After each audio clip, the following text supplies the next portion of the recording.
Selamat pagi semuanya, terutama kepada rekan-rekan media yang tercinta. Semoga semua dalam keadaan sehat walafiat.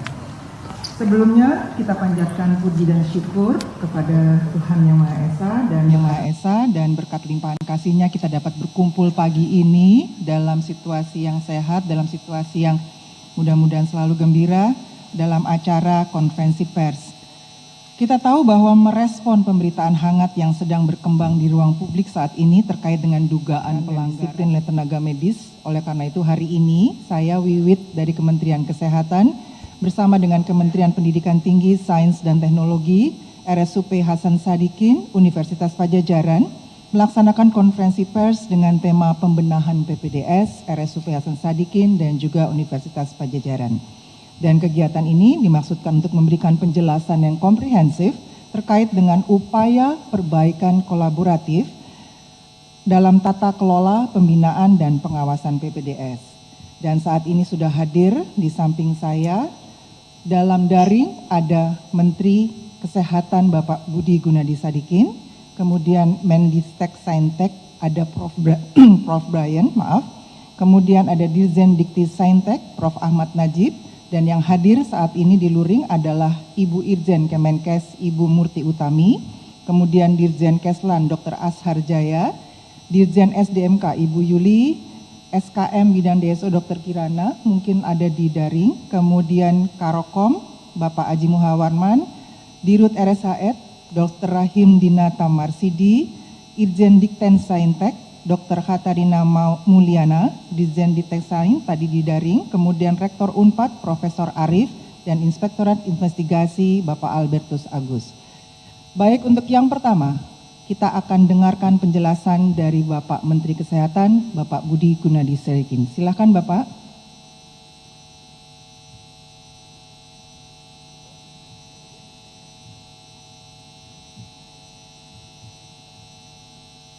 Saat ini Pak Budi kita dengarkan melalui daring ya teman-teman. Selamat malam Bapak. Selamat malam Pak Budi. Di sini Selamat malam. Ya, di Bisa sini pagi hari. ya? Bisa Bapak jelas. Monggo dipersilakan Bapak dimulai. Oh. Terima kasih Pak Brian, Pak Mendikti Saintek yang sudah hadir, teman-teman dari Universitas Padjadjaran, juga dari Rumah Sakit Hasan Sadikin, dari Kemendikti Saintek dan juga dari Kemenkes. Hadirin sekalian, Assalamualaikum warahmatullahi wabarakatuh. Jadi pada hari ini saya dan Pak Brian ingin menyampaikan penjelasan mengenai perbaikan-perbaikan yang akan kita lakukan. Berdasarkan kejadian-kejadian yang berulang terjadi mulai dari Semarang, Bandung, Jakarta, Manado, dan Medan terkait dengan para peserta program pendidikan dokter spesialis atau PPDS. Hal-hal yang terjadi terus-menerus ini benar-benar sangat memprihatinkan dan kami menyesalkan sekali kejadian-kejadian yang berdampak bukan hanya kepada bagi peserta didik, tapi juga terutama bagi masyarakat semua. Untuk itu kami merasa harus ada perbaikan yang serius, sistematis dan konkret bagi pendidikan program dokter spesialis ini. Nah, beberapa langkah-langkah konkret yang akan dilakukan nanti akan dijelaskan oleh Direktur Utama Rumah Sakit Hasan Sadikin dan juga Rektor dan Dekan dari Fakultas Kedokteran Universitas Padjadjaran. Tapi saya sebagai Menteri menitipkan beberapa hal yang perlu dilakukan kita ya, pemerintah, agar kualitas dan juga bukan hanya keterampilan, tapi budaya dari para peserta pendidikan dokter spesialis ini bisa kita bentuk dengan baik agar bisa meningkatkan pelayanan kesehatan bagi masyarakat. Beberapa hal yang saya titipkan agar benar-benar harus dilakukan Yang pertama adalah pada saat rekrutmen dari calon peserta pendidikan dokter spesialis, itu diwajibkan untuk mengikuti tes psikologis. Sehingga dengan demikian kita bisa mengetahui kondisi kejiwaannya dari bersangkutan untuk bisa melakukan pendidikan ini dan nantinya akan bisa melayani masyarakat dengan sebaik-baik. Saya juga minta yang kedua agar transparansi dari proses rekrutmen ini dilakukan dengan baik sehingga tidak ada lagi yang preferensi khusus yang mengakibatkan kita akan salah pilih dari peserta pendidikan dokter spesialis ini. Kami juga ingin memastikan bahwa afirmasi bagi putra-putri daerah yang masih kekurangan dokter spesialis kita lakukan. Karena kita sudah hampir 80 tahun mereka, distribusi dokter spesialis ini selalu bermasalah. Karena memang kebanyakan yang masuk adalah bukan yang berasal dari tempat-tempat yang akan perlu diisi. Sehingga perlu sekali afirmasi bagi putra-putri daerah untuk mengisi formasi dokter-dokter spesialis yang banyak sekali kosong di kota-kota di luar Jawa. Yang kita ingin juga pastikan, saya titip yang ketiga adalah kami banyak mendengar bahwa pendidikan dokter spesialis yang dilakukan di rumah sakit itu tidak dilakukan langsung oleh konsulennya, tidak dilakukan langsung oleh gurunya, tapi dilakukan oleh seniornya, oleh kakak kelasnya. Sehingga ini tidak benar-benar memberikan kualitas yang kita inginkan, baik dari sisi keterampilannya maupun dari budaya kerjanya. Di negara-negara lain di seluruh dunia, pendidikan dokter spesialis ini dilakukan oleh konsulennya. Dan ini yang kita lihat perlu perbaikan, dan itu harus disertai juga dengan logbook yang digital yang menggambarkan bahwa benar-benar konsulennya lah yang mengajar para dokter-dokter muda ini, bukan senior, bukan chiefnya ya. Yang saya dengar banyak sekali yang ngajar ini malah bukan konsulennya, tetapi senior. Kami juga ingin memastikan bahwa setiap 6 bulan harus dilakukan screening psikologis sehingga kondisi kejiwaan daripada peserta didik ini bisa kita monitor dengan rutin. Sehingga kalau ada hal-hal yang menunjukkan ada tekanan yang sangat besar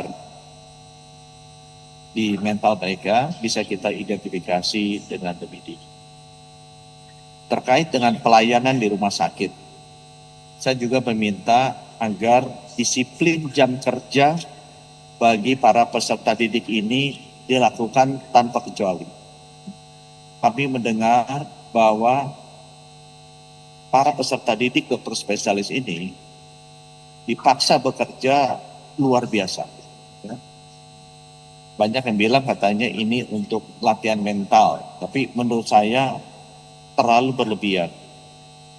Aturan-aturan mengenai jam kerja bagi peserta didik itu sudah ada dan seluruh dunia juga standar. Saya minta bahwa ini benar-benar dipatuhi. Kalau pun mereka harus bekerja overtime di satu hari, berikutnya harus libur. Karena beban yang kerja yang sangat tinggi kalau dilakukan terus-menerus akan sangat menekan kondisi psikologis peserta didik. Saya minta seluruh rumah sakit Kementerian Kesehatan yang melakukan pendidikan dokter spesialis ini secara disiplin mematuhi jam kerja dari para peserta didik. Kemudian yang kelima ya, untuk pelayanan yang saya juga minta dilakukan di seluruh rumah sakit Kemenkes adalah jaminan keamanan dan pengawasan bagi peserta didik. Saya sering sekali mendengar bahwa para peserta didik ini disuruh-suruh melakukan pekerjaan yang seharusnya tidak ada hubungan dengan mereka, ya, atau bukan merupakan tugas mereka. Mereka harus dorong-dorong tempat tidur pasien, mereka harus bekerja disuruh-suruh sebagai kurir yang membawa bukti pemeriksaan lab atau request pemeriksaan lab, pengambilan obat, itu bukan tugas mereka. Itu sudah ada orang lain yang bertugas di rumah sakit pendidikan. Ya, jadi harus diawasi oleh para direktur utama pendidikan bahwa mereka benar-benar bekerja sebagai dokter yang belajar kompetensi yang lebih tinggi. Bukan digunakan untuk melakukan pekerjaan-pekerjaan lain yang tidak esensial. Kemudian saya juga ingin memastikan yang ketujuh bahwa harus ada forum rutin di mana kita bisa bertemu dengan mereka, para dokter spesialis ini. Saya juga akan memberikan komitmen waktu saya untuk bertemu dengan mereka agar well-being mereka, kesehatan raga dan fisiknya dan juga mentalnya itu kita monitor. Kalau ada masalah-masalah kita bisa deteksi dini. Jadi saya minta semua dirut rumah sakit Kementerian Kesehatan itu harus rutin bertemu, turun langsung bertemu dengan mereka, melihat bagaimana kondisi mereka dan segera melakukan intervensi kalau memang ada potensi masalah-masalah yang ada. Kemudian yang terakhir yang saya minta juga adalah tekanan dari pendapatan itu selalu saya dengar. Jadi para dokter spesialis ini umumnya sudah berkeluarga. Mereka juga sudah bekerja. Ya. Sekarang mereka harus mengikuti program pendidikan dokter spesialis, tidak mendapatkan pendapatan, sehingga tekanan finansialnya besar sekali. Ya. Belum lagi mereka harus membayar. Nah ini yang nanti saya dengan Pak Brian rencananya kita mau menata ulang bagaimana pendidikan dokter spesialis ini bisa kita lakukan sama standarnya dengan pendidikan dokter spesialis di luar negeri ya. Di mana mereka sebenarnya bukan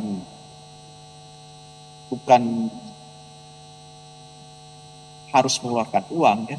Mereka malah mendapatkan uang untuk mendalami profesi mereka, Nah, langkah konkret yang saya ingin segera lakukan, saya sudah minta kepada Dirjen Tenaga Kesehatan agar para peserta pendidikan dokter spesialis ini kita kasih SIP sebagai dokter umum, agar mereka bisa bekerja praktek sebagai dokter umum dan bisa mendapatkan pendapatan juga sebagai dokter umum, ya. Baik di rumah sakit pendidikan atau juga di luar jam mereka melakukan pendidikan.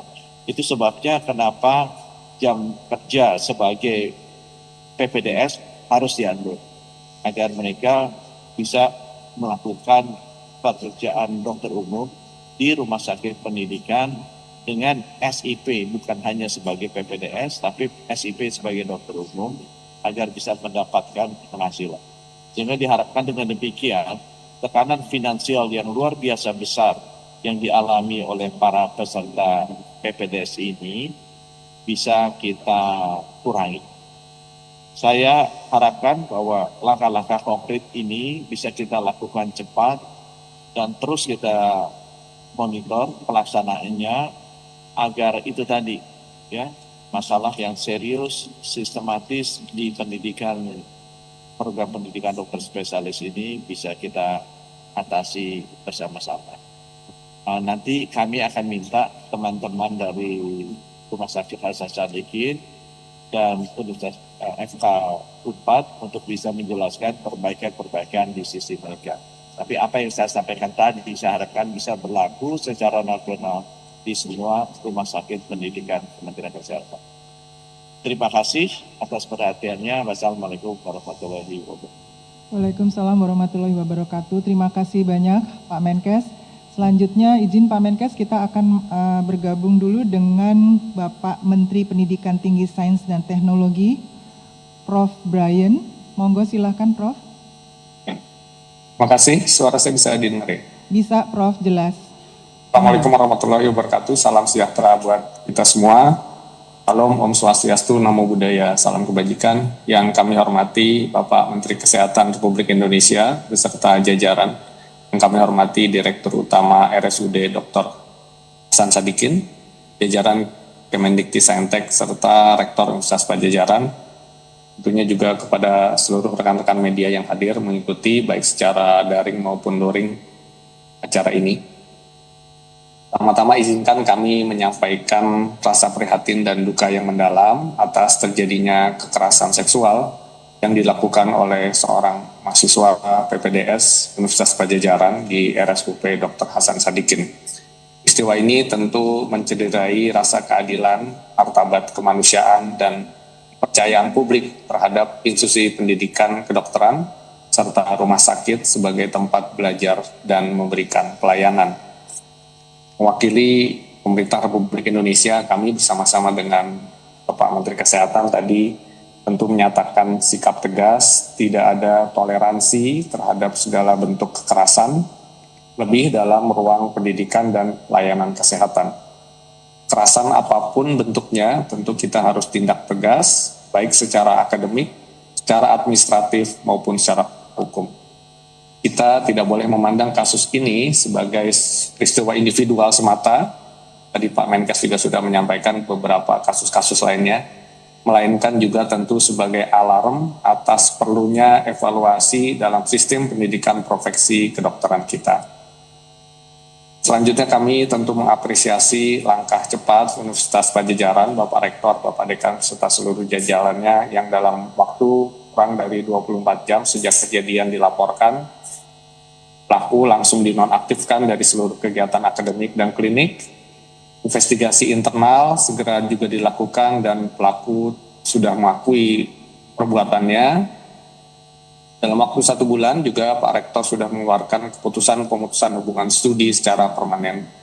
Selain itu kami juga mendapatkan laporan bahwa UNPAD telah melakukan evaluasi menyeluruh terhadap sistem pendidikan PPDS termasuk seleksi masuk, proses pembelajaran, dan pendampingan. Tentu tadi poin-poin yang disampaikan oleh Bapak Menteri Kesehatan kami sangat setuju. Hal-hal yang seharusnya tidak terjadi di dalam program profesi dokter maupun program-program pendidikan lainnya sudah selayaknya kita tinggalkan. Marilah kita menuju program pendidikan yang lebih bermartabat sehingga hasil pendidikan dalam bentuk dokter spesialis itu juga akan jauh lebih baik. Kemdikti-Saintek telah dan terus berkoordinasi erat dengan Kementerian Kesehatan untuk memastikan penanganan kasus ini dan dampaknya secara menyeluruh. Kami juga sedang menyusun beberapa langkah preventif agar kasus serupa tidak terulang, mahasiswa lain tidak menjadi korban sistem ini, dan layanan kesehatan tetap berjalan tanpa terganggu. Kami juga bisa menyampaikan bahwa Kemdikti-Saintek bersama Kementerian Kesehatan telah membentuk komite bersama untuk menyusun pedoman pencegahan dan penanganan kekerasan di pendidikan kedokteran. Beberapa hal tadi poin yang sudah disampaikan oleh Bapak Menteri Kesehatan juga diharapkan bisa dipastikan terjadi perubahan, terjadi perbaikan sehingga sistem pendidikan profesi dokter spesialis itu dapat berjalan dengan seharusnya. Saya menyerukan kepada seluruh pimpinan perguruan tinggi, terutama yang memiliki fakultas kesehatan, fakultas kedokteran, rumah sakit pendidikan, pendidikan klinik dan masyarakat untuk bersama-sama marilah kita membenahi sistem yang ada, menjadikan ruang pendidikan termasuk sistem yang ada di rumah sakit sebagai tempat yang aman dan bermartabat. Kemudian juga marilah kita lahirkan dokter-dokter yang tidak hanya cerdas, tidak hanya memiliki kualifikasi yang baik, tetapi juga berintegritas dan bermartabat serta menjunjung nilai-nilai kemanusiaan. Kami sekali lagi sepakat dengan apa-apa yang sudah disampaikan oleh Bapak Menteri Kesehatan, sehingga semua itu dapat berbaiki. Kita ingin menghasilkan dokter-dokter yang bermartabat, yang dengan itu mereka dapat mengabdi kepada masyarakat, bangsa, dan negara secara jauh lebih baik. Sebagai penutup, kami sampaikan bahwa ini bukanlah semata-mata masalah satu institusi, satu mahasiswa, atau satu rumah sakit, apalagi beberapa kasus sebelumnya juga telah terjadi. Ini adalah ujian bagi kita, bagi sistem kita, Dan tugas kita bersama adalah memastikan sistem ini dapat diperbaiki menjadi ke arah yang seharusnya. Pemerintah akan terus bergerak, pemerintah akan terus bertindak, kami dari Kemdikti Saintek bersama-sama dengan Kemkes, dan jika diperlukan nanti tentunya dengan institusi lainnya, kita akan bekerja tanpa ada kompromi. Untuk hal ini, dunia pendidikan kita harus bersih dari kekerasan. Demikian dari kami, terima kasih. Wassalamualaikum warahmatullahi wabarakatuh. Warahmatullahi wabarakatuh. Terima kasih Prof. Brian. Teman-teman media sekalian, kita akan mendengarkan penjelasan dari Dirut RSHS dan juga dari Unpad, atau mau langsung pertanyaan? Langsung pertanyaan. Jadi mungkin nanti secara teknisnya ada di Rumah Sakit Hasan Sadikin dan juga Universitas Padjadjaran, ya. Jadi mohon izin Pak Menkes dan juga Prof. Brian, kita akan langsung pada diskusi yang menghantarkan teman-teman untuk bertanya, bisa kepada Pak Menteri, bisa kepada Pak Prof. Brian, bisa kepada Bapak dan Ibu yang ada di depan sini, dari RSHS juga Unpad, supaya mempercepat dan juga lebih keingintahuan teman-teman bisa tersalurkan. Saya buka diskusi pertama, 3 pertanyaan, tolong acungkan jari atau acungkan tangan, dari siapa, kemudian akan bertanya kepada siapa. Monggo.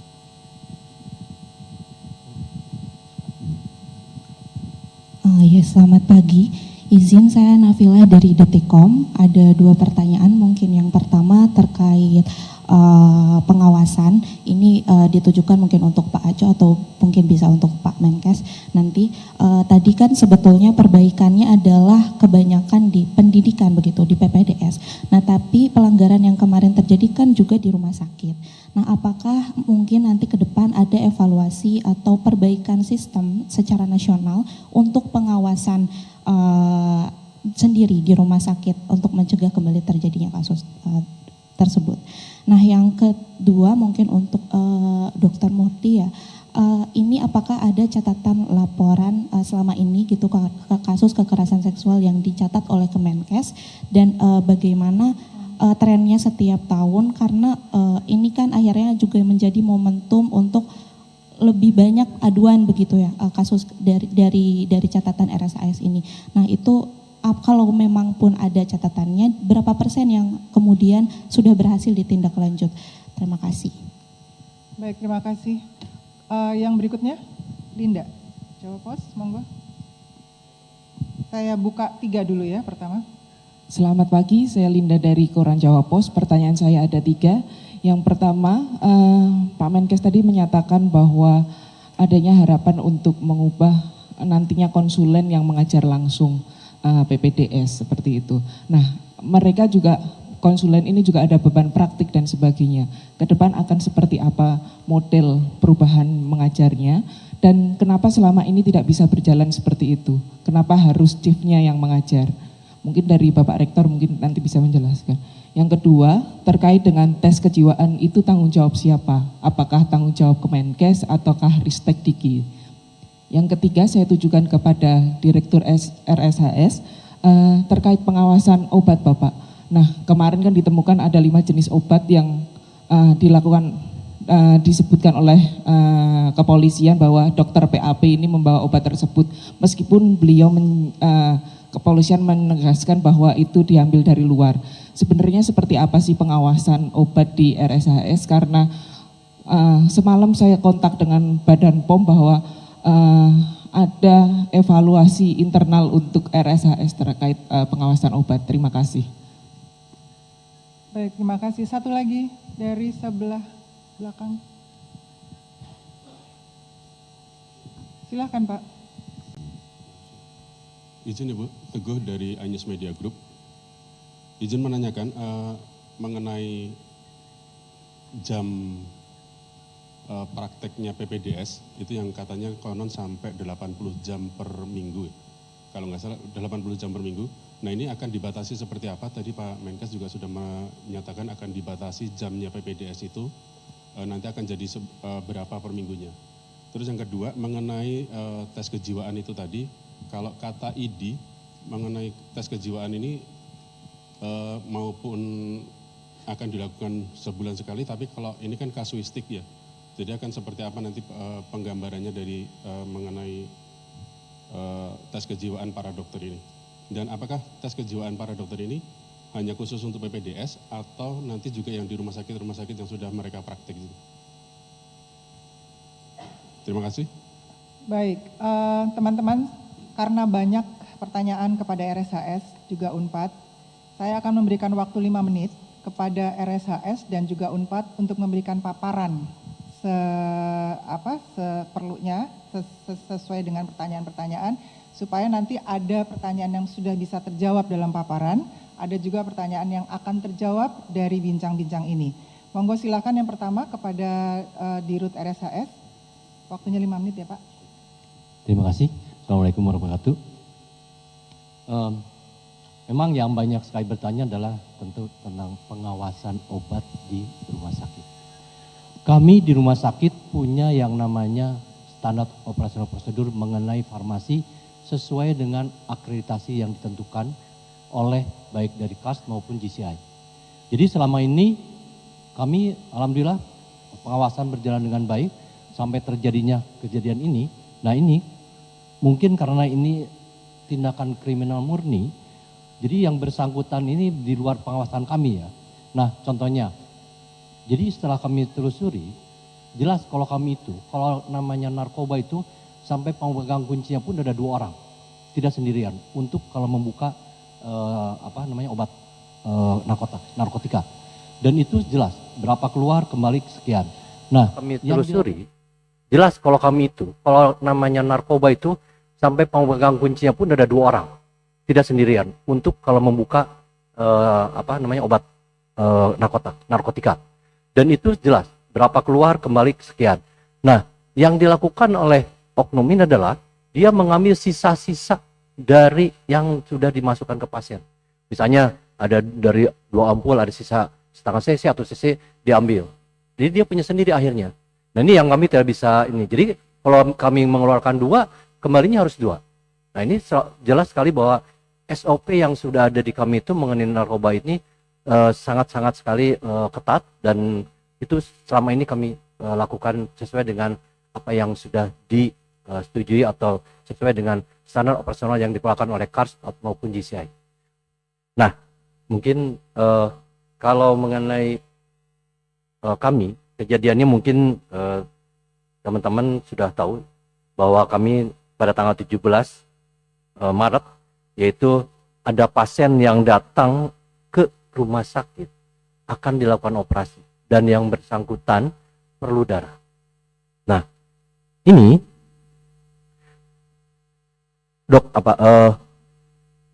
pasien ini punya anak. Jadi diminta untuk diberitahu akan ada darah untuk ayahnya.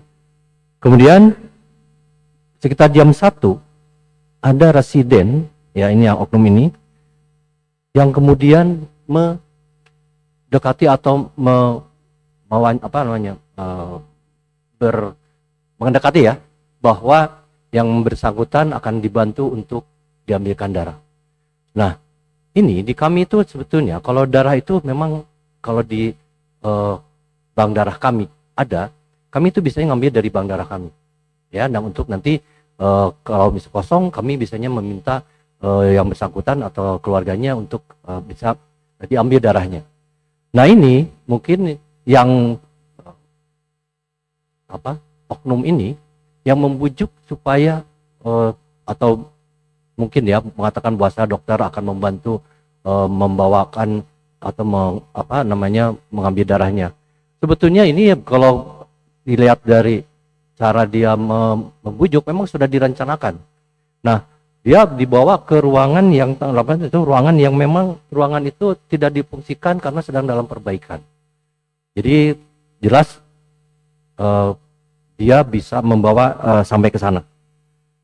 Ini yang kemudian pada tanggal 18 jam 1 ya, kemudian jam 1 malam diduga yang bersangkutan ini melakukan kekerasan secara seksual yang sebelumnya memang bius dulu dan obatnya yang tadi dia punya sendiri obatnya untuk itu. Memang kalau PPDS anestesi memang bekerjanya kan dengan obat bius ya, karena mereka konsulnya pun dengan melakukan tindakan operasi tentu dengan memberikan obat bius.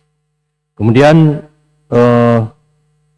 kami dari tim kami tahu kemudian dilakukan pelaporan dan untuk itu pun dilakukan visum dan mungkin yang lainnya sudah pernah dilakukan press release waktu dengan kepolisian.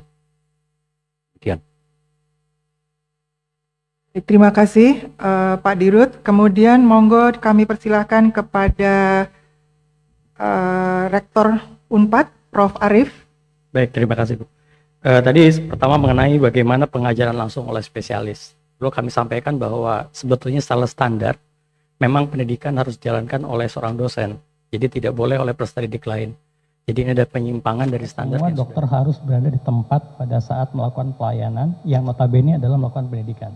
Karena tadi ditanyakan juga bagaimana sebetulnya seorang dokter bisa melakukan pelayanan sekaligus pendidikan. Karena spesialis pada saat dia memberikan pelayanan, pada saat itulah dia memberikan pengajaran. Jadi langsung memberikan pengajaran pada pendidikan. Nah harapannya ke depan ini tentu tidak ada lagi nanti kami akan melakukan pengawasan secara ketat. Jadi kami akan melakukan logbook online mungkin dengan real time. Sehingga nanti apabila dilakukan suatu proses pembelajaran maka para konsulen itulah yang harus memberikan pengajaran dan langsung laporkan pada sistem. Sehingga kami akan tahu kalau ada tetap diajari oleh senior-seniornya. Lalu mengenai tadi bagaimana tes kejiwaan, ini kami sedang berbicara dengan Kementerian Kesehatan bersama-sama dengan tim dari Fakultas Psikologi, Fakultas Neurologi dan semuanya ada di Fakultas Kedokteran untuk mencari model yang terbaik. Karena apapun itu ditengarai mungkin kadang-kadang masih tetap ada kemungkinan untuk lolos. Sehingga kami akan cari bagaimana model terbaik dan akan dilakukan secara berkala. Dan ini untuk memastikan tidak ada lagi nanti perubahan perilaku pada saat sudah masuk atau adanya orang-orang yang memang tidak memiliki atau memiliki kecenderungan-kecenderungan yang tidak baik untuk masuk ke pendidikan spesialis yang berpotensi menyebabkan hal-hal seperti tadi kita khawatirkan.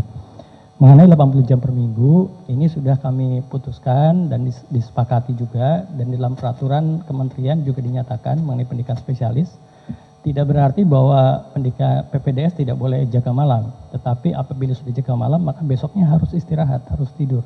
Untuk kembali sehat kembali rehat, setelah rehat dan juga bertemu keluarga itu penting untuk kejiwaan mereka dan kembali mereka dapat bekerja secara baik.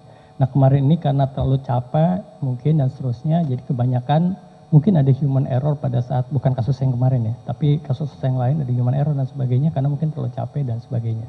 Jadi mudah-mudahan ada pembatasan jam kerja, pengawasan lebih ketat, kurikulum yang lebih baik, sistem seleksi yang lebih baik. Saya pikir nanti mudah-mudahan hal-hal yang seperti kemarin dapat kita cegah sampai minimal sekali kalau dia sampai 0. Terima kasih. Terima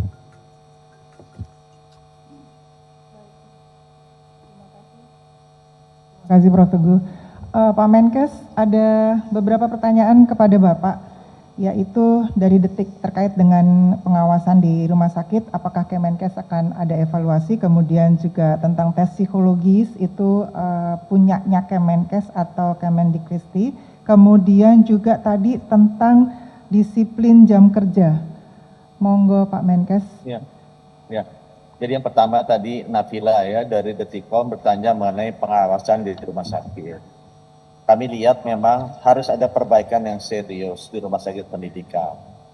Bagaimana secara keseluruhan si peserta didik program dokter spesialis ini itu harus selalu bekerja atau belajar diawasi oleh gurunya.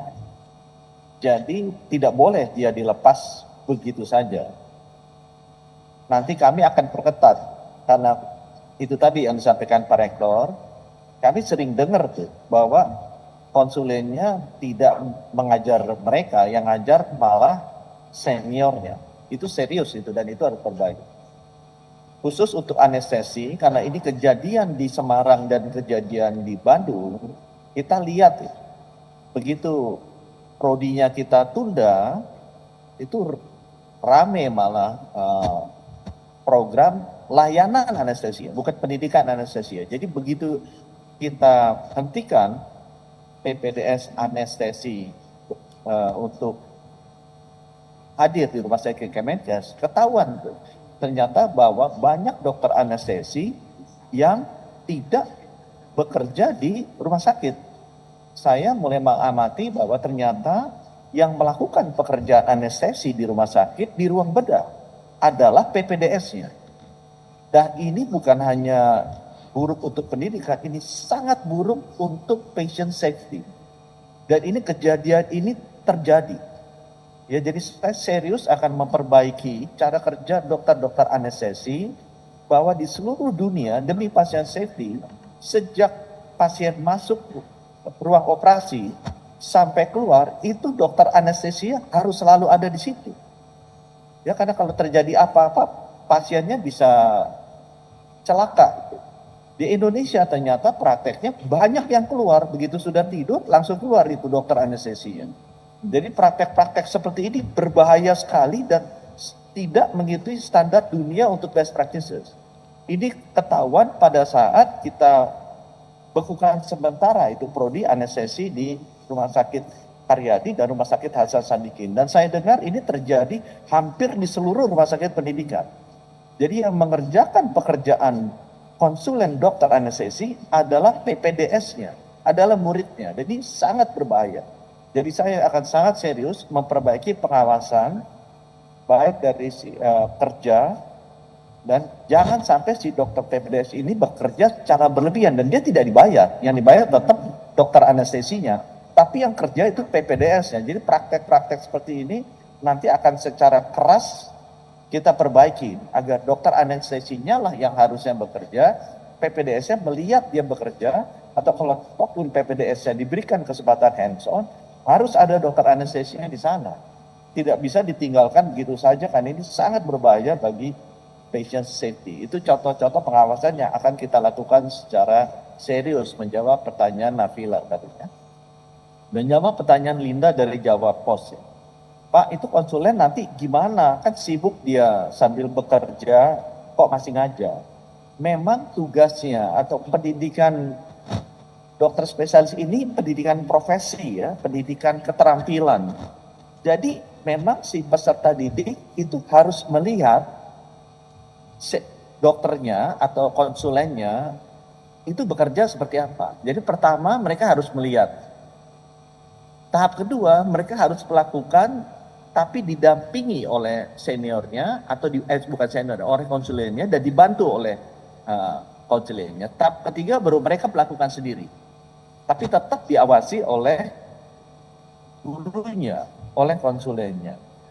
Nah, jadi bahwa konsulennya akan nanti habis waktu untuk mengajar, tidak demikian.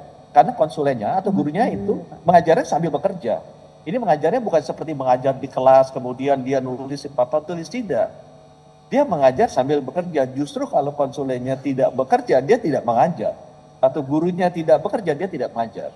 Karena pendidikan profesi ini benar-benar si muridnya harus magang ya, harus praktek bersama dengan konsulennya, dengan gurunya.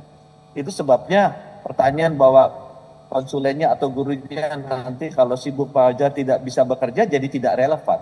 Ini berbeda dengan pendidikan akademis. Ini adalah pendidikan profesi di mana konsulen atau gurunya itu mengajarnya dengan bekerja, memberikan contoh pekerjaannya seperti apa. Linda juga tadi nanya mengenai uji psikologis, kita tanyakan sajalah ke ahlinya. Kita sudah tanya ke kolegium psikiatri ya, kedokteran jiwa, dan sudah mendapatkan jawaban dari mereka. Ujiannya seperti apa? Ya banyak pihak yang tidak ingin dilakukan. Ya ini kejadiannya karena itu, karena tidak pernah dilakukan, ini ketutup-tutupi, kondisi mental PPDS tidak diketahui, akibatnya meledak seperti ini. Ya, kasihan juga para PPDS ini. Itu sebabnya ujian psikologis ini akan kita lakukan bersama-sama antara Kementerian Kesehatan dan Kementerian Pendidikan. Instrumennya seperti apa ya kita tanya aja ahli ya. Saya sudah bicara dengan kolegium dari spesialis jiwa dan psikiatri, mereka ada tools ya. Itu di luar negeri pun sudah standar. Jadi kalau Pak ini nggak ada ujiannya, nggak efisien, nggak efektif, ini ada kok di luar negeri. Pendidikan dokter spesialis ini kan sudah puluhan tahun ada. Jadi kita ambil best practice-nya dari mereka dan itu di endorse ya, divalidasi oleh ahli-ahli dari kedokteran jiwa. Tadi Teguh nanya dari iNews mengenai jam praktek PPDS. Itu 80 jam itu maksimal ya teman-teman. Kalau dibagi 7 itu artinya 11 jam per hari loh. Itu yang kerjanya 11 jam per hari itu mungkin Pak Brian dan saya saja. Yang lainnya kan biasanya kerjanya 8 jam per hari. Ini 11 jam per hari ya, jadi ini sudah banyak sekali waktunya mereka. Jadi ini tidak boleh dilebihi. Dan kalau bukan berarti satu hari 11 jam, kalau mereka jaga dan ada kasus emergency boleh naik sampai 14 jam atau 15 jam. Tetapi besoknya harus segera dikurangi. Itu juga praktek-praktek standar yang di luar negeri dilakukan seperti itu. Sehingga dengan demikian keletihan mentalnya para dokter ini bisa dijaga ya. Karena kan pendidikan ini bukan hanya pendidikan fisik ya, tapi ada juga pendidikan akal, pendidikan hati dan pendidikan jiwa. Jadi saya berharap kasta-kasta pendidikan yang diberikan ke dokter spesialis ini bukan hanya pendidikan keterampilan fisik, bukan pendidikan kepintaran akalnya dia, tapi pendidikan juga integritas tadi yang Pak Brian sampaikan dari hatinya, dan juga paling penting adalah pendidikan para dokter-dokter ini harus tahu mana yang benar, mana yang salah, yaitu pendidikan jiwa. Jadi kombinasi pendidikan di tataran fisik, di tataran akal, di tataran hati, dan tataran jiwa ini keempatnya harus dilakukan. Terima kasih. Terima kasih Pak Budi. Monggo berkenan Prof. Brian, bisa ditambahkan dari Pak Budi? Dari saya tidak ada, cukup tadi semua sudah dijelaskan. Baik. Dan tidak ada khusus juga ke kami. Terima kasih Ibu. Ya, terima kasih. Sekarang kembali ke ada pertanyaan untuk Pak Aco. Silakan Pak Aco. Baik, terima kasih. Tadi ada Bu Nafilah. Saya akan coba. Pertama, sekali lagi bahwa kalau kita lihat kejadian ini di RSAS, maka kejadian ini terjadi di ruangan yang kosong. Oleh sebab itu, maka harus ada perbaikan SOP terkait dengan keberadaan ruang kosong yang ada di rumah sakit. Nah, kami akan mengeluarkan SOP baru bahwa semua ruangan kosong, Pak Direktur, itu harus tersegel dan terkunci. Tidak boleh bisa dimasuki oleh orang siapapun kalau dia kosong. Jadi harus tersegel dan terkunci, Pak Direktur. Semua ruang kosong, dan ini akan kami berlakukan sebagai standar di seluruh rumah sakit. Terus selanjutnya terkait dengan keberadaan residen ataupun koas yang dalam tanda kutip membawa obat-obatan. Walaupun ada indikasi obat-obatan dari luar, tapi ini akan menjadi perhatian kami. Dan kami akan mengeluarkan standar bahwa residen dan koas tuh nggak boleh lagi tuh keluar ruangan bawa-bawa spesimen, bawa-bawa lab segala macam, warawiri dan sebagainya. Seperti yang disampaikan oleh Pak Menteri tadi, itu bukan tugas seorang residen, bukan tugas orang koas, dan itu ada petugas kesehatan yang lainnya. Dan kami akan menerapkan ini sebagai standar. Dan kemudian yang tadi sampaikan Pak Menteri bahwa angka 80 jam itu betul sekali Bapak Ibu semua, bahwa itu adalah angka yang maksimal, tidak boleh dilampaui. Tapi bukan berarti harus 80 jam gitu ya. Dan seperti kita ketahui bersama bahwa kalau kita sebagai orang normal, itu kita orang dewasa itu kalau membutuhkan istirahat sehari itu antara 5-6 jam butuh tidur, kan betul? Ya, kalau misalnya dia istirahatnya bagus itu 8 jam sehari. Kan gitu ya. Nah, angka daripada 80 jam itu masih dimungkinkan seseorang untuk mendapat istirahat yang cukup sehingga patient safety terpenuhi. Namun demikian, kami ingatkan sekali lagi, kami sebenarnya ketika menetapkan 80 jam ini terjadi perdebatan argu yang cukup tinggi. Kenapa? Karena kalau seseorang sudah bekerja 8 jam, kemudian ini pendidikan ya, ada kasus bagus gitu ya, ada kasus operasi bagus gitu ya, bisa saja seorang residen atau seorang koas dipanggil untuk melihat kasus tersebut. Dan ini akan mempercepat proses pendidikan gitu ya. Namun kami batasi, jangan lebih dari 80 jam seminggu. Dan angka 80 jam ini masih dimungkinkan seseorang untuk dapat beristirahat dengan baik dan tidak mengganggu patient safety. Sekali lagi 80 jam ini adalah maksimal ya, bukan harus setiap hari atau setiap minggu 80 jam seminggu. Saya rasa itu yang bisa saya sampaikan. Terima kasih Bu. Terima kasih Pak Aco. Monggo Ibu Murti tentang terkait dengan kasus.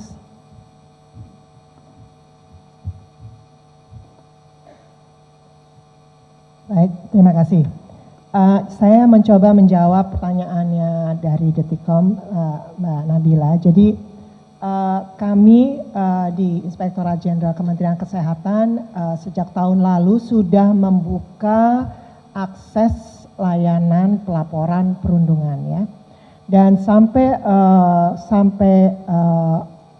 30 Maret kemarin kami sudah mendapatkan laporan sebanyak 2.621.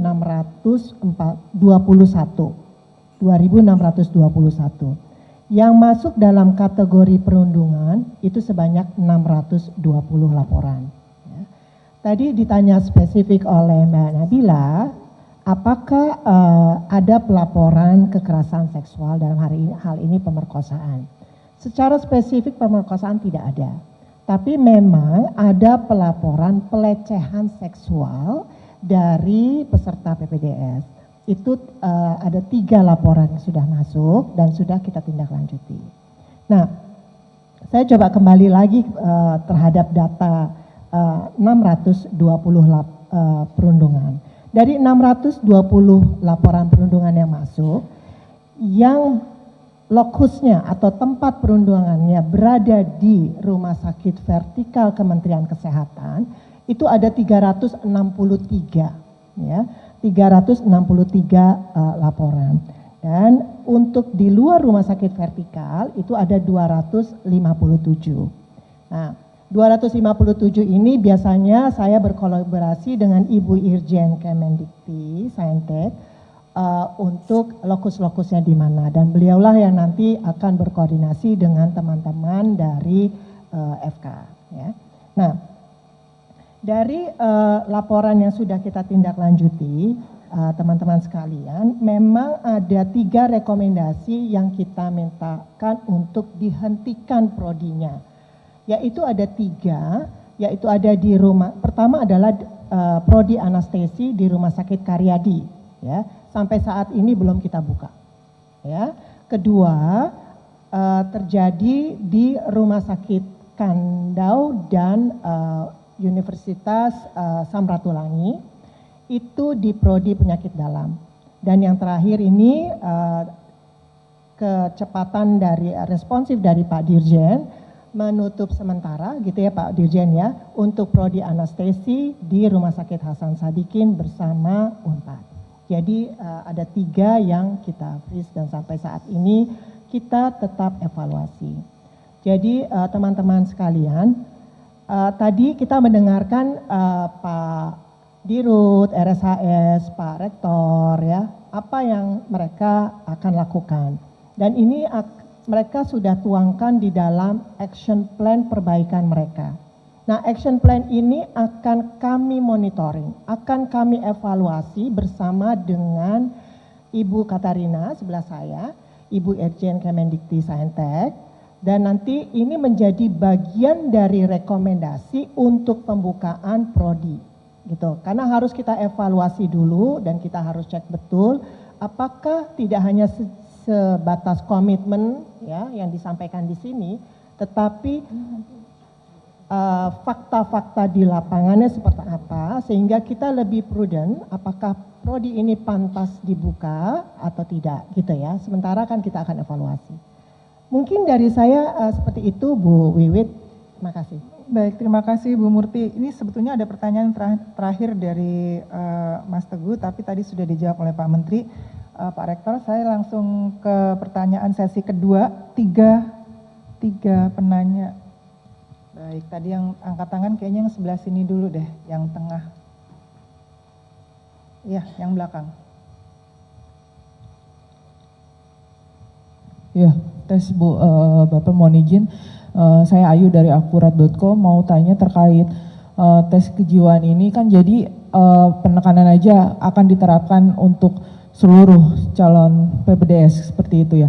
Dan untuk dokter-dokter spesialis yang sudah ada, yang sudah praktik dan lain-lain yang jumlahnya juga ribuan, ini tindak lanjutnya seperti apa Pak? Karena ini kan kasusnya kan seperti gunung es ya, yang baru sedikit gitu. Itu aja, makasih Pak. Baik, kemudian depannya, ya.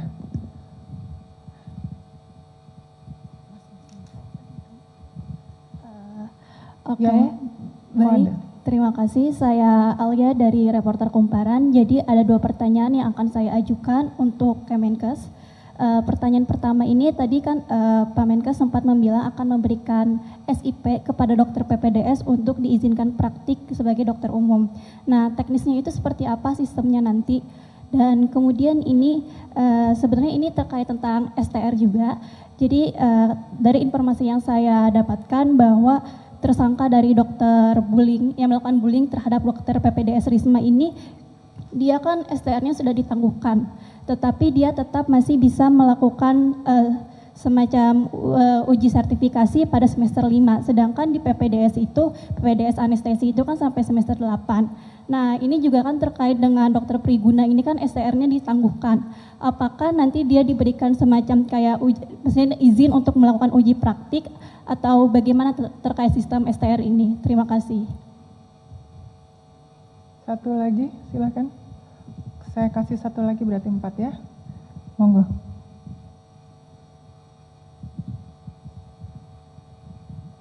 Baik, terima kasih. Saya Dinda dari Tempo. Ingin tanya ke Pak Menkes, ini kan kasus kekerasan seksual atau pelecehan seksual itu lumayan banyak belakangan ini ya bermunculan, nggak hanya di PPDS RSHS Bandung, tapi juga belakangan dokter Objin di Garut, terus juga belakangan ada di Malang juga terjadi gitu. Mungkin dari Kemenkes sendiri apakah akan membuat regulasi khusus gitu? Kemarin Komnas Perempuan sempat membuat rekomendasi untuk membuat regulasi kawasan bebas kekerasan seksual di rumah sakit. Nah, itu apakah Kemenkes akan mempertimbangkan untuk mengeluarkan regulasi itu atau seperti apa? Lalu soal SOP di RSHS sendiri, tadi berdasarkan penjelasan dari Pak Menkes itu kan dokter PPDS itu nggak boleh melakukan tindakan sendiri gitu ya, harus ada yang mendampingi. Nah, itu apakah dokter konsulen yang mendampingi dokter PPDS itu akan dikenai sanksi juga gitu atau seperti apa gitu, karena itu kan salah satu bentuk kelalaian gitu ya. Nah, itu seperti apa tindakannya dari RSHS sendiri dan juga dari Kemenkes seperti apa? Oke, mungkin itu aja, terima kasih. Satu lagi tadi sebelahnya. Oke, terima kasih Bu atas waktunya. Saya Oyuki dari Tempo juga menyambung pertanyaannya Dinda terkait banyaknya kasus kekerasan seksual yang dilakukan oleh dokter. Sebenarnya mekanisme pengawasan yang dilakukan Kemenkes terhadap praktik kedokteran itu seperti apa sih sejauh ini Pak? Apakah dinilai sudah cukup efektif untuk melindungi pasien dari tindakan asusila? Kemudian sejauh mana sebenarnya pengawasan dinas kesehatan dapat melakukan pengawasan terhadap fasilitas kesehatan secara nasional, nggak hanya di rumah sakit yang di bawah Kemenkes, apakah juga termasuk melakukan audit medis? Dan apakah ada SOP pelayanan pasien yang berlaku secara nasional?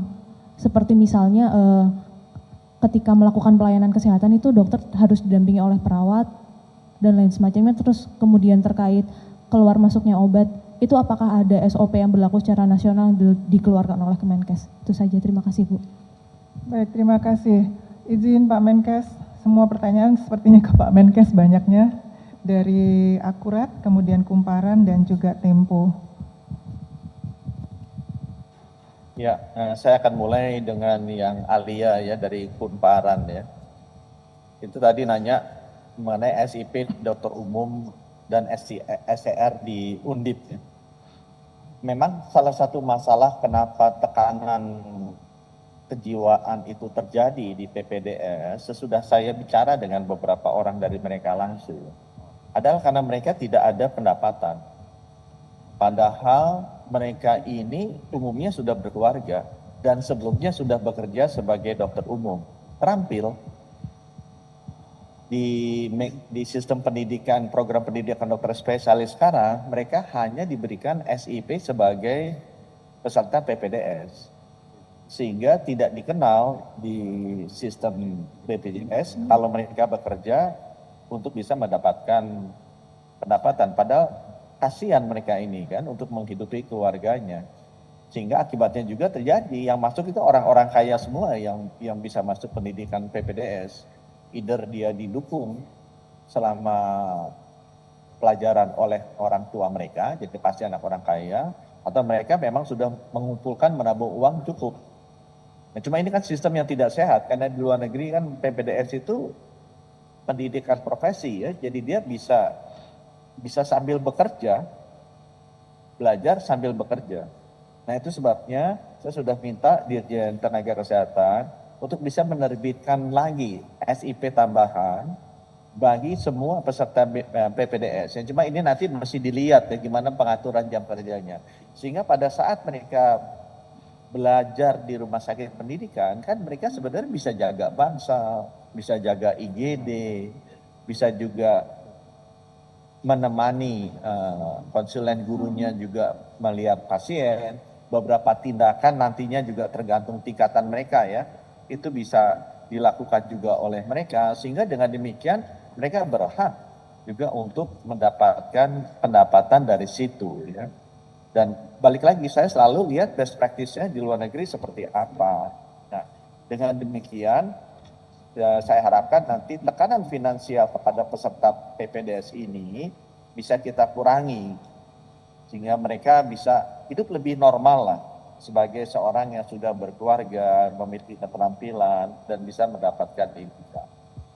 Nah, kasus di Undip ini juga kita sedang dalami.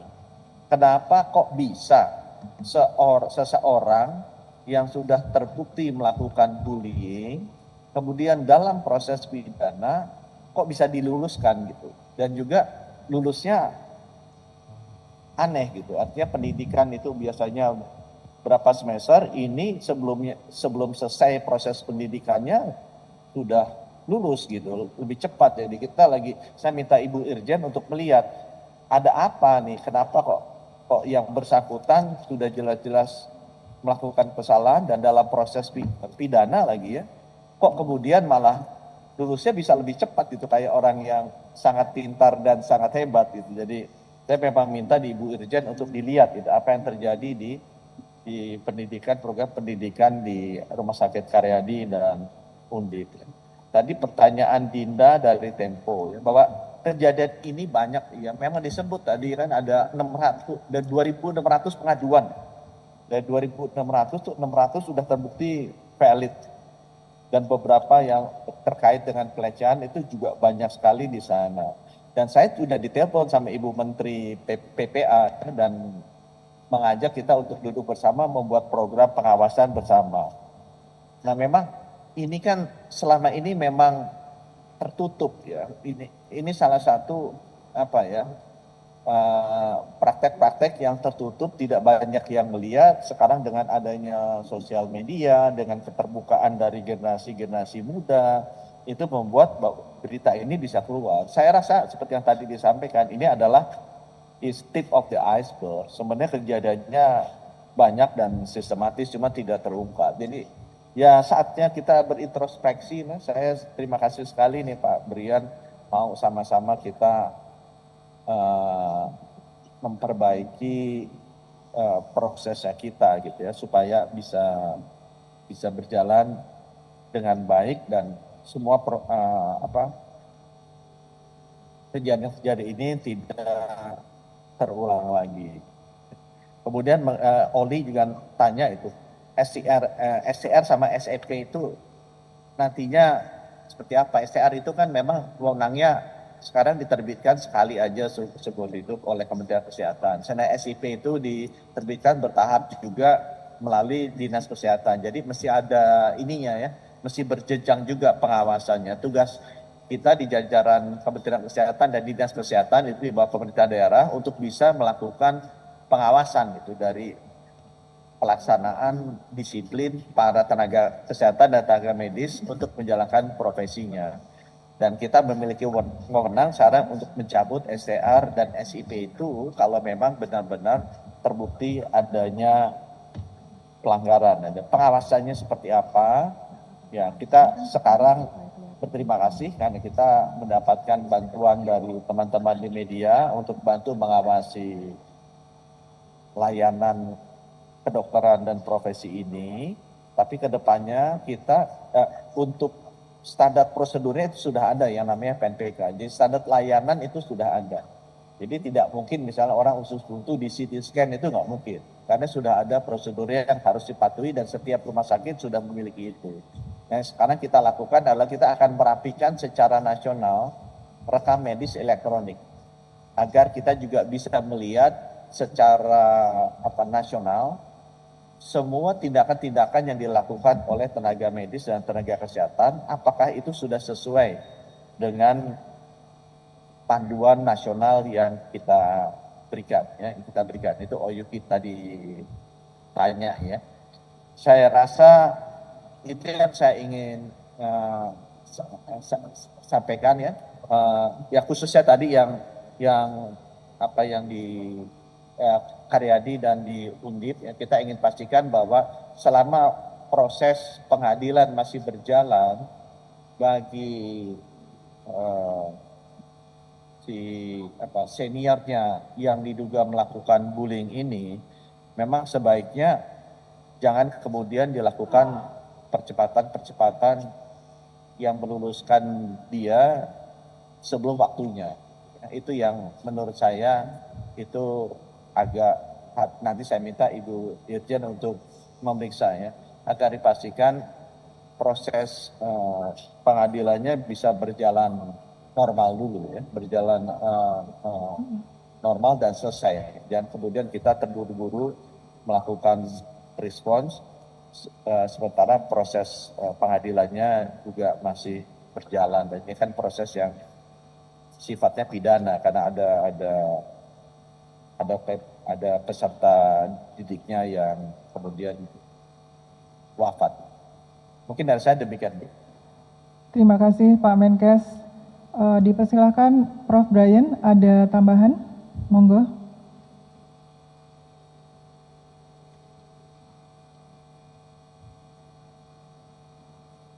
Monggo Prof. Brian, ada tambahan?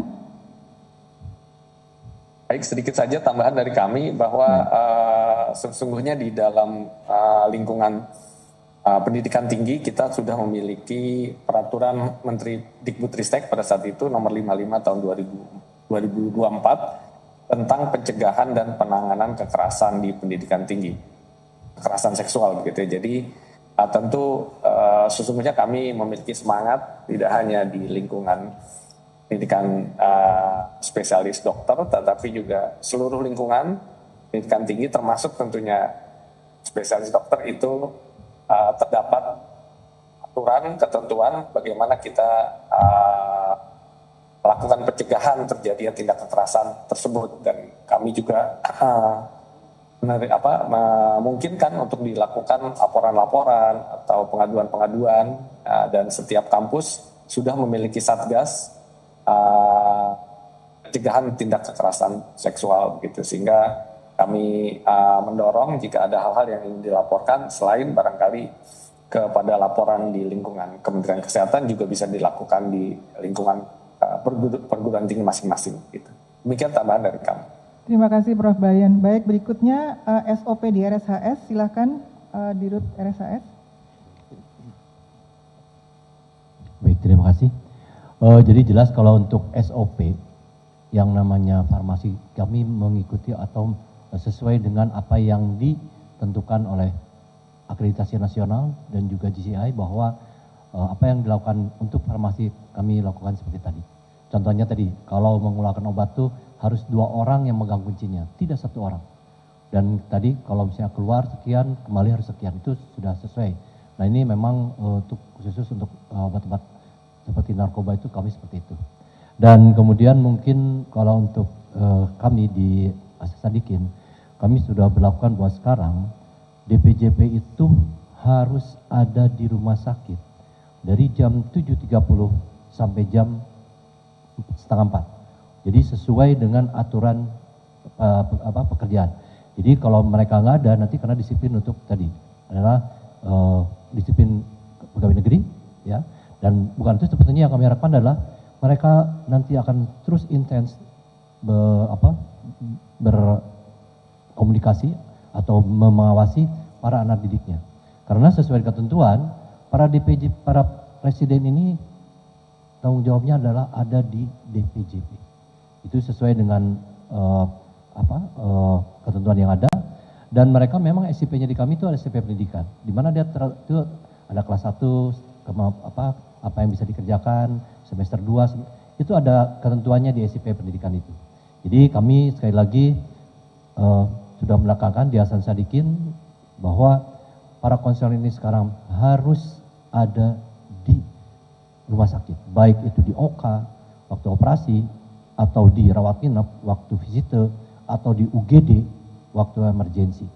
Dan kami sekarang pantau, apabila mereka tidak bekerja atau di luar jam kerja mereka keluar dan sebagainya, tentu kami akan berikan sanksi. Mungkin. Terima kasih Pak Dirut. Kepada Pak Aco terkait dengan mekanisme pengawasan, apakah ada tambahan Pak Aco? Monggo. Baik, terima kasih Bu. Baik rekan-rekan media semua, bahwa sejak kami melakukan pembenahan, nanti mungkin Bu Yuli bisa menambahkan, kami melakukan pembenahan terkait dengan SIP dan STR di tingkat pusat Kementerian Kesehatan, bisa saya tegaskan bahwa setiap dokter sekarang mempunyai namanya logbook. Dan di logbook tersebut tercatat semua kompetensi, termasuk prestasi-prestasinya, dan termasuk juga kalau dia punya masalah. Termasuk dalam hal ini bullying dan sebagainya. Dan semua presiden dan sebagainya yang melakukan bullying sudah kami catat di situ. Dan ini sebenarnya bisa diakses oleh kepala dinas kesehatan dan sebagainya ketika nanti mereka memberikan izin terkait dengan SIP dan sebagainya.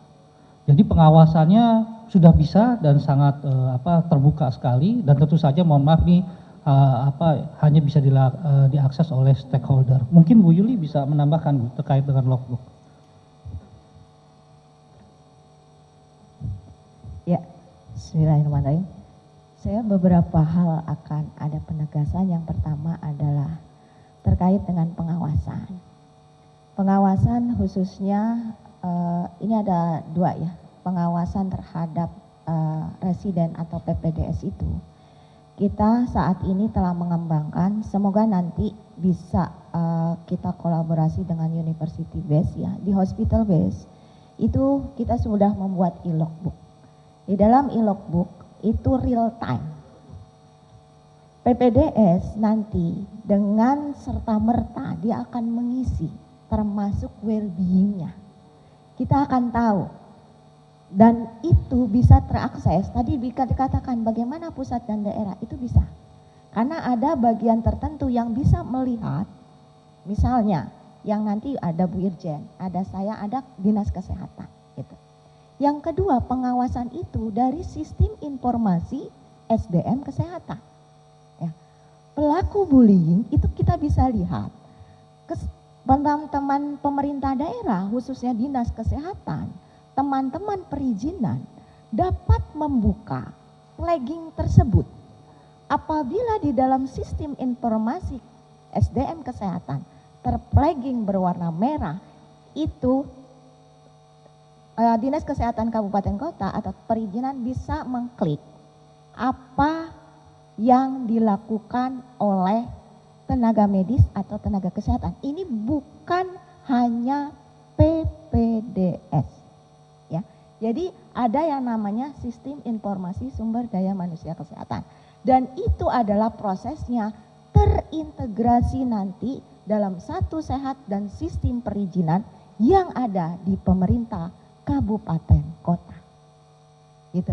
Jadi ini nanti akan transparan. Orang akan tahu dan dia akan tahu misalnya pelaku yang kemarin STR-nya sudah dicabut, dia akan terlihat.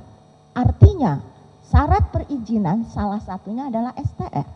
Kalau STR dicabut atau dinonaktifkan, artinya adalah izin dicabut atau dinonaktifkan. Harusnya gitu. Dan DPM PTSP pemerintah daerah harus gercep juga tuh pengawasannya, langsung melihat sistem. Bukan ditegur terlebih dahulu, karena di situ sudah ada by system, gitu. Sehingga orang tahu, loh kenapa di sana masih ada diizinkan praktek, padahal sudah tahu dalam sistem informasinya SDM itu terflagging merah, seperti itu. Yang kedua adalah tes kejiwaan. Tadi dikatakan, apakah itu hanya untuk PPDS? Untuk yang PPDS itu akan kita saat ini, kita telah melakukan bersama kolaborasi antara Dikti Saintek dengan kami dalam mengemas dengan arahan Pak Menteri membuat satu sistem instrumen terkait dengan screening mental health itu ya.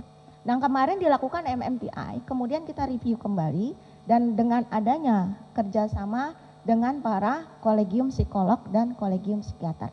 Saat ini sedang berproses ya. Jadi ada 2 screening. Screening saat dia seleksi masuk ke dalam PPDS ya, pada saat dia akan tes. Yang kedua adalah screening pada saat dia menjalankan pendidikan. Itu ada. Jadi setiap minimal 1 tahun sekali. Kemarin sih kita minta untuk awal ini kita langkah 6 bulan ini dulu deh kita lihat. Setelah itu nanti kita evaluasi, nanti baru 1 tahun sekali. Seperti itu. Nah yang kedua adalah bagaimana yang lain? Yang lain tetap dalam rangka pendidikan pelayanan, khususnya kita coba di rumah sakit vertikal, semua akan dilakukan screening yang terkait dengan tes kejiwaan. Karena apa? Di situ ada pendidik klinis, di situ ada residen dan ada tempat pelayanan yang dampaknya kepada masyarakat. Demikian Bu. Baik, terima kasih Bu Yuli. Rekan-rekan media, Bapak dan Ibu sekalian, kita akhiri. Bu Wiwit. Iya, Bapak. Bu Wiwit, saya mau ada tambahan dulu. Iya Bapak, tadi saya juga mau itu. Monggo Bapak, Bapak dengan Kemendikti ya Pak ya, closing statement-nya. Silahkan Bapak. Ya, yang pertama saya ingin sampaikan bahwa kejadian-kejadian ini ya berapa tadi dari 2.600 ya, masukkan 600 yang kita sudah verifikasi oleh Irjen. Tapi jangan lupa ini ada 2.000 lah, hampir 300.000 lah dokter-dokter yang ada di seluruh Indonesia. Jadi orang-orang yang melakukan tindakannya dengan baik dan proper itu jauh lebih banyak dari oknum-oknum yang melakukan tindakan yang sangat tidak baik seperti ini. Nah, saya butuh media juga secara proporsional ya memperhatikan hal tersebut. Karena jangan sampai kemudian dokter-dokter yang baik-baik ini tertutup ya atau terhukum akibat memang ulah dari oknum-oknumnya yang ngaco. Nah, Kemenkes menyadari hal ini dan kita melihat ya akhir-akhir ini terbuka karena selama ini sistemnya tidak transparan ya, selama ini sistemnya kita tidak pernah tegas memberikan efek jera sehingga oknum-oknum ini dibiarkan terus melakukan tindakan-tindakannya yang tercela tanpa adanya kontrol dari regulator, dari otoritas sehingga meledak akhirnya. Ya, karena terbiasa. Nah itu yang kedepannya pemerintah akan lebih tegas dengan adanya undang-undang yang baru.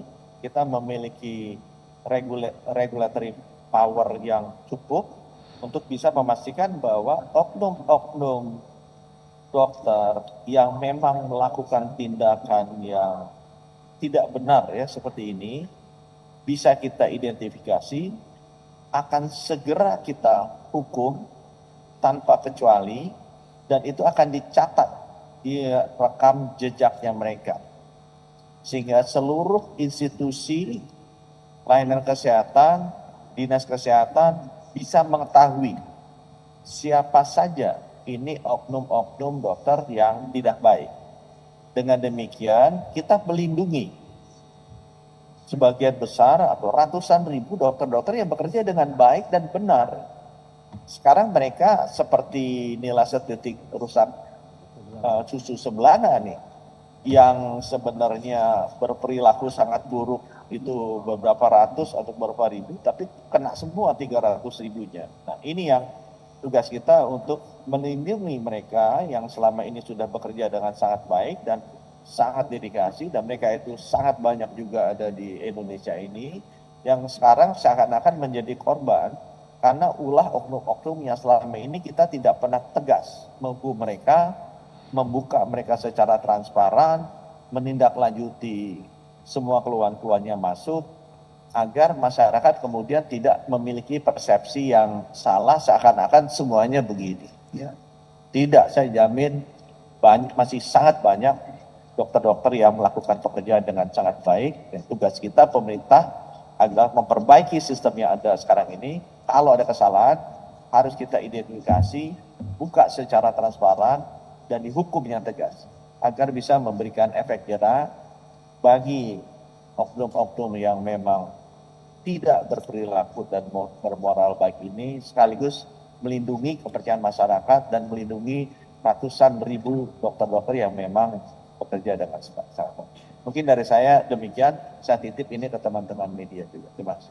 Baik, terima kasih Pak Menkes sebagai closing statement dan closing statement dari Kemendikti-Saintek. Monggo silahkan Ibu Irjen, Ibu Katarina. Terima kasih, mohon izin karena Pak Menteri sudah meninggalkan media dari. Bu, saya masih di sini ternyata. Oh, silakan Pak Menteri. masih ada tuh Pak. Monggo Prof. Brian. Baik, terima kasih Ibu, terima kasih Pak Menkes. Jadi melanjutkan apa yang sudah disampaikan Bapak Budi, Pak Menkes, intinya kami mengajak seluruh teman-teman di Fakultas Kedokteran yang mau baik yang konsulen maupun yang lainnya, marilah kita sama-sama melihat ini sebagai sebuah momentum untuk memperbaiki. Tentu ada hal-hal yang masih kurang pas, kurang baik. Kita sama-sama lihat, kita evaluasi bersama. Tujuannya bersama-sama untuk kita lebih baik lagi, tidak untuk mencari siapa yang salah, siapa yang tidak pas, tetapi marilah kita lihat ini sebagai awal untuk bersama-sama memperbaiki, bersama-sama mengembalikan lagi, sehingga tadi disampaikan hal-hal kecil yang berpotensi nantinya membuat anggapan tidak baik bagi keseluruhan program PPDS ini bisa kita hindari, bisa kita kita benahi. Harapannya adalah ke depan tidak ada lagi hal-hal ini bisa muncul, dan juga sekali lagi di setiap kampus kita memiliki satgas anti kekerasan, anti bullying. Itu silahkan seluruh laporan-laporan itu bisa dilaporkan juga, indikasi-indikasi juga bisa dilakukan, sehingga proses-proses perbaikan dapat segera kita lakukan. Martabat dan integritas program dokter spesialis ini juga kita kembalikan bersama, sehingga tadi sebagian besar yang memang masih berintegritas, masih baik, masih bermartabat, itu tidak terkena dampak dari oknum-oknum yang melakukan proses-proses yang tidak benar. Demikian yang dapat kami sampaikan. Terima kasih.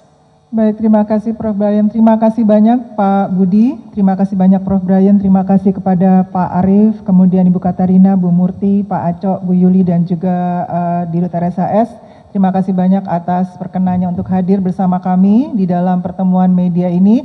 Terima kasih banyak teman-teman media. Semoga pertemuan konferensi pers saat ini, hari ini, akan memberikan banyak manfaat dan juga untuk teman-teman semuanya dapat diberitakan yang terbaik dari pertemuan hari ini, sesuai dengan pesan dari Pak Menteri Budi Gunadi dan juga Pak Prof. Brian. Terima kasih banyak, sehat selalu. Wassalamualaikum warahmatullahi wabarakatuh.